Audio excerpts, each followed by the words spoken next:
as evil as possible in Kotor 2. Before we begin, let's go over some rules. Number 1.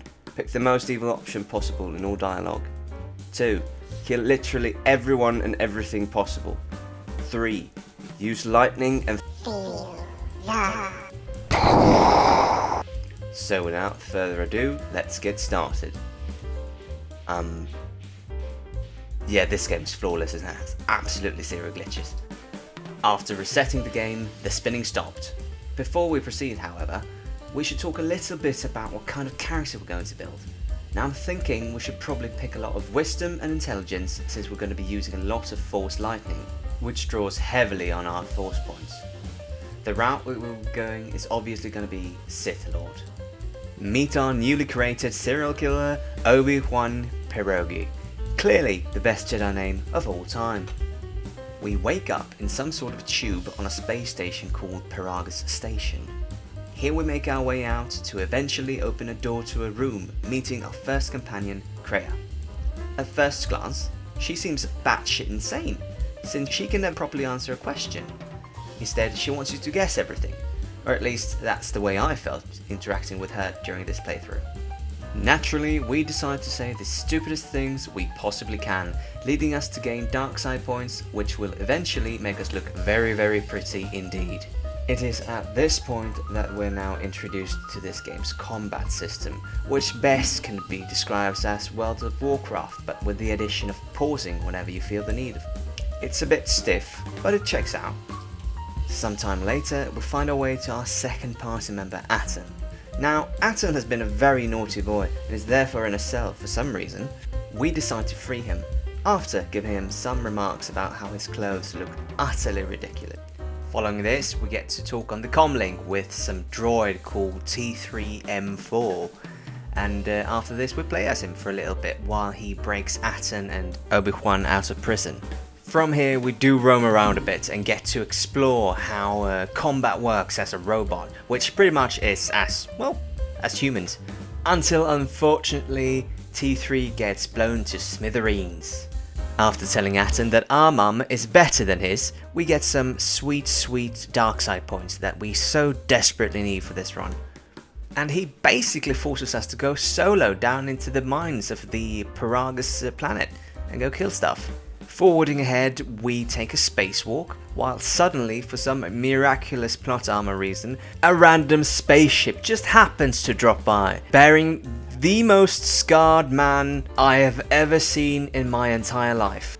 Good God, he needs cosmetics. We go back inside and Kreia decides to pop up from nowhere, when a psychotic droid all of a sudden arrives and kills us, like, twice, which is awesome. We do manage to kill him, however, and board the spaceship belonging to Mr. I Need Cosmetics. And look, I may come off as a bit harsh, but in all seriousness, this game's tutorial area is quite well laid out. You're introduced to your character stats and how combat works pretty early on, and the game will make sure that you've understood them. For example, the fight against that maniac robot, as we saw earlier, may have been a bit unfair, but it did teach me what happens when not all party members die in a fight. We roam around in this spaceship for quite a while, and eventually we come to the most awkward shooting scene I have ever seen in my entire life. You seriously have to sit here for several minutes just shooting Star Troopers. And mind you, this footage is sped up twice the speed of normal gameplay.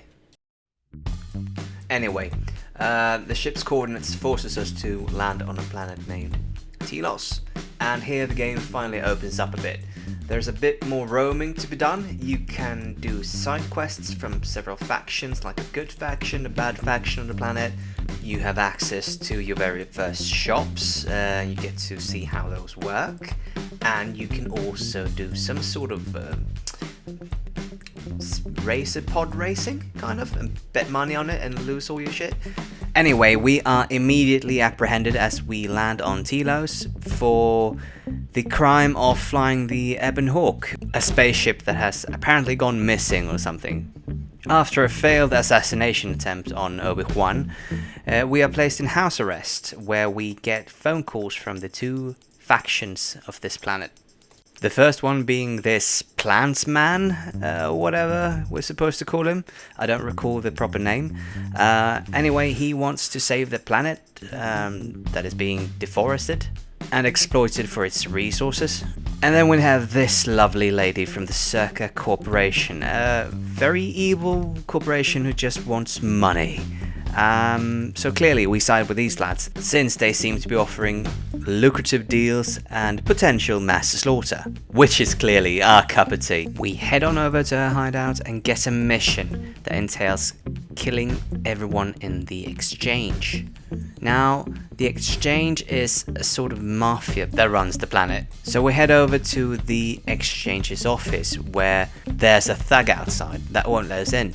So we threaten him to open the door and he refuses, and we politely ask him to really move his ass, and he doesn't. So we kill him because, I mean, naturally that's the obvious solution to this problem. For Obi-Wan, at least. After the murder of the bouncer, we yet again checked the monitor and they did not want to let us in.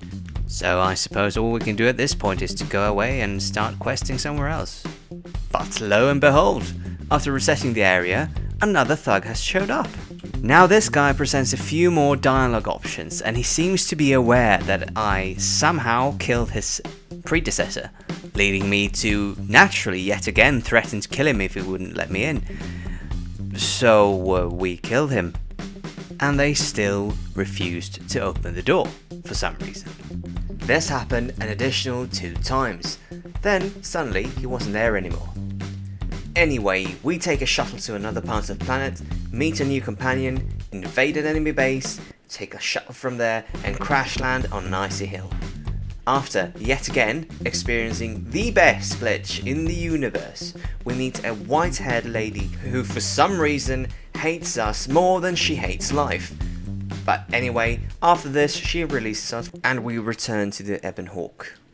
And now the main part of the game begins.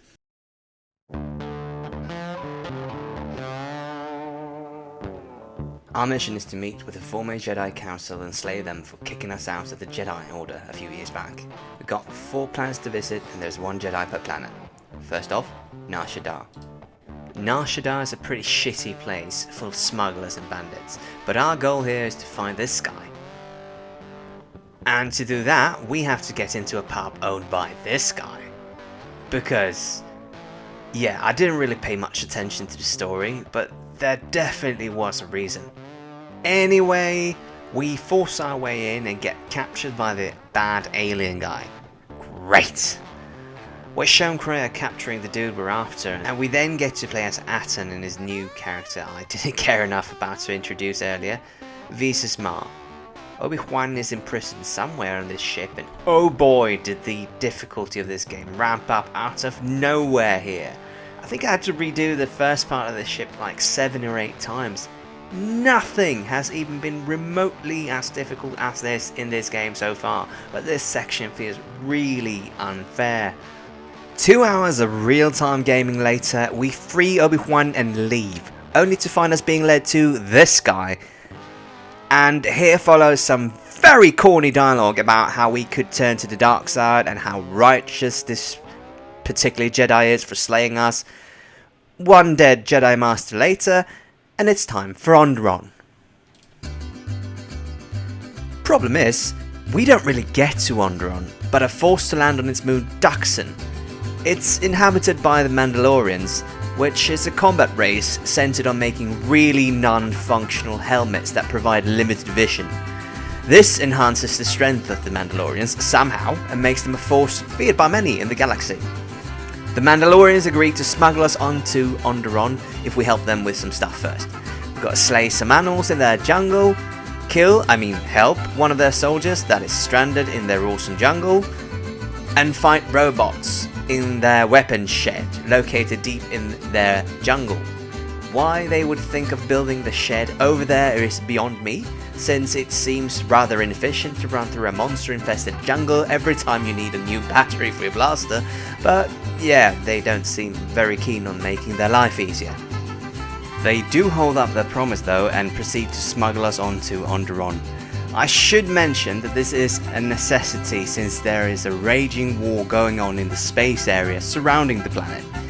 Because of this, Onderon is in a state of controlled chaos, with the civilian population being borderline unruly.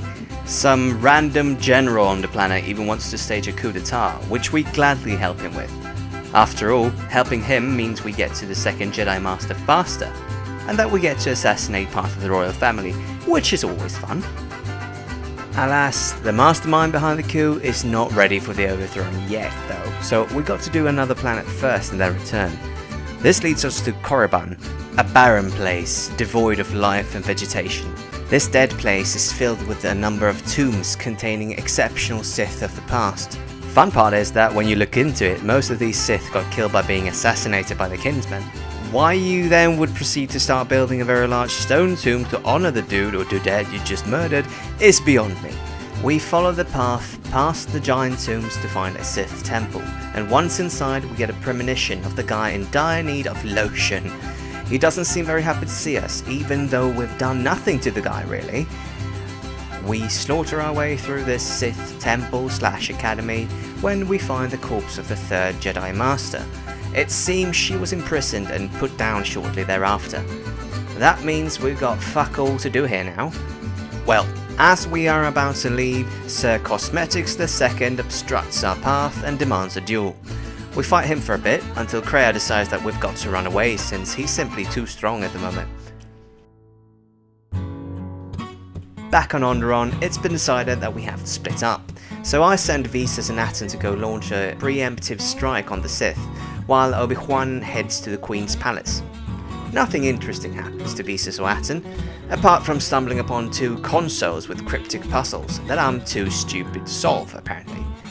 Oh, and when you fail the puzzle, the machine goes boom, which is just swell.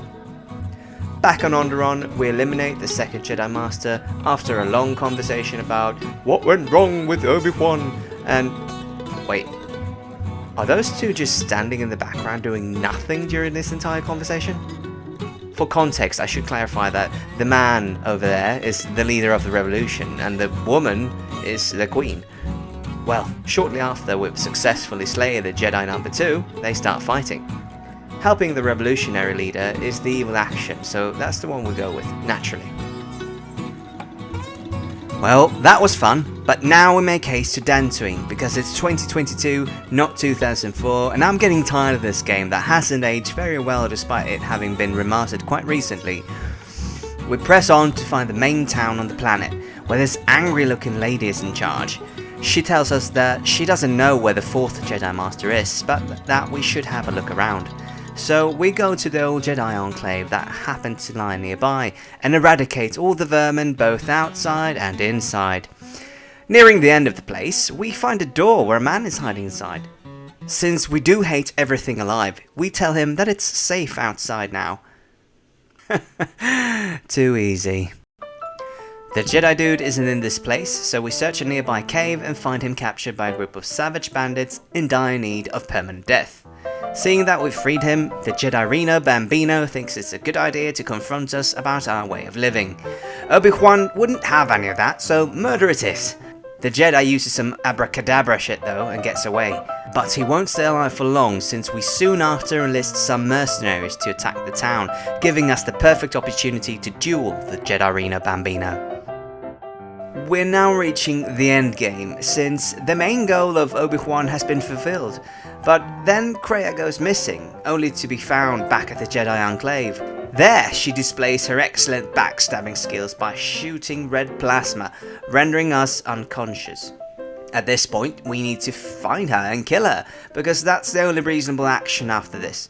Ignoring her and going on our own merry way, enjoying life, having kids, and other lovely things you can do in life are clearly overrated in the eyes of our hero. One slight issue we have though is that we don't know where Kreia is, since she fled after knocking us out.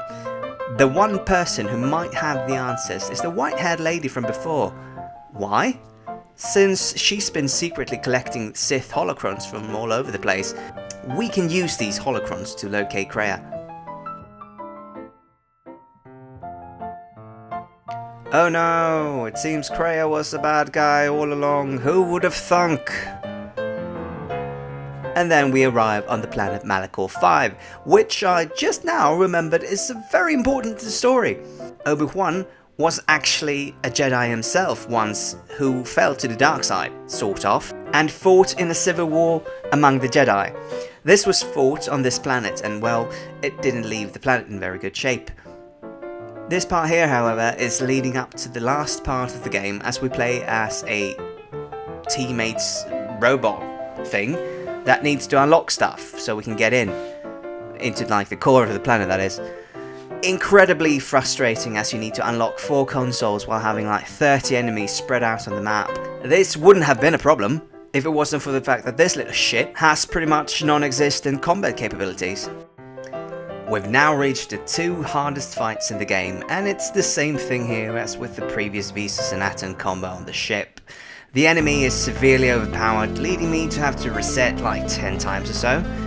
The next fight against Kreia is even more ridiculous. She sends these hovering lightsabers against you, which will kill you if you just stand there and try to take either them or Kreia out, especially if you're not a close combat class.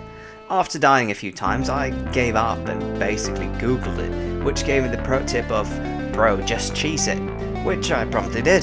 So I basically just ran around and spammed Force Lightning till everything died.